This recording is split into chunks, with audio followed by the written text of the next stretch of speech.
Interested in accessing credit lines using your crypto as collateral? Crypto.com offers crypto-backed loans. I'll walk you through the application process. Welcome back to Guide with Samuel. This isn't traditional credit, it's a secured loan where your crypto acts as collateral. In the Crypto.com app, go to the Borrow section. You'll select which cryptocurrency you want to use as collateral and how much you want to borrow. The platform will show you the loan-to-value ratio, interest rate, and terms. If you agree, you confirm the loan, and the funds are disbursed. A crucial pro tip: maintain a conservative loan-to-value ratio. Don't borrow the maximum amount available. If the value of your collateral drops, a high LTV ratio puts you at risk of liquidation.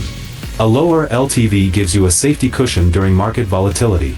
And just like that, you can access liquidity without selling your long-term holdings.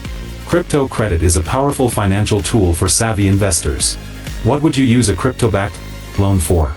For your final question, subscribe for our next video on how to use Crypto.com customer support. Thanks for watching.